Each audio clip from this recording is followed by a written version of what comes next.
নমস্কার, আমি গণেশ সাধিকা রাজশ্রী আবার চলে এসেছি আপনাদের সামনে এ সপ্তাহের একটি এপিসোড নিয়ে। চলুন শুরু করা যাক আজকের এপিসোড।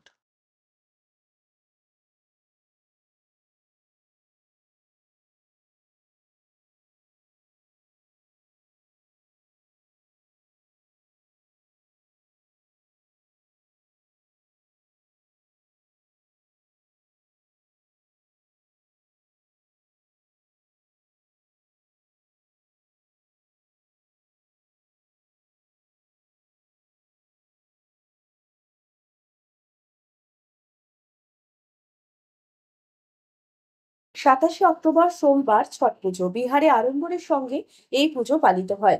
যদিও বর্তমান সময়ে অন্যান্য স্থানেও এই পুজো করা হয়ে থাকে। ছট পুজোয় কোনো মূর্তিকে পুজো করা হয় না। এই পুজো বছরে দুবার পালিত হয়। সংসার, সন্তান এবং পারিবারিক সুখ সমৃদ্ধির জন্য ছট পুজো করা হয়। ছট পুজোর প্রথম দিন সন্ধ্যা এবং পরের দিন ভোরবেলায় সূর্যদেবকে জল অর্পণ করতে হয়। জ্যোতিষ মতে কিছু টোটকা রয়েছে, তা যদি এই দিন সঠিকভাবে পালন করা হয় তাহলে সূর্যদেবের কৃপা খুব সহজেই লাভ করা যায়। টোটকাগুলি কি জেনে নেব।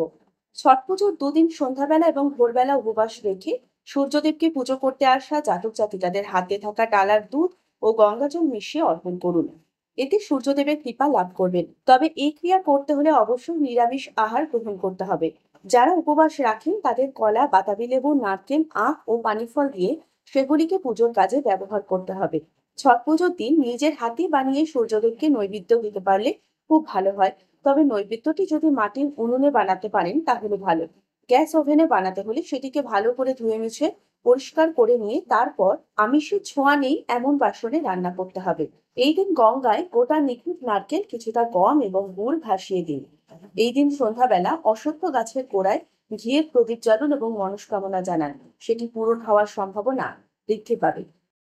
কেমন লাগলো আজকের এপিসোড? যদি ভালো লেগে থাকে আমার ইউটিউব চ্যানেল গণেশ সাধিকা রাজশ্রীকে লাইক, শেয়ার এবং বেল আইকনটি প্রেস করে সাবস্ক্রাইব করে রাখতে ভুলবেন না, যাতে সমস্ত অনুষ্ঠান সবার আগে পেয়ে যান। নিজেরা ভালো থাকুন, সকলকে ভালো রাখুন। শুধু মানুষ নয়, পথের যে পশু, কুকুর, বেড়াল, এদের প্রত্যেককে ভালো রাখুন।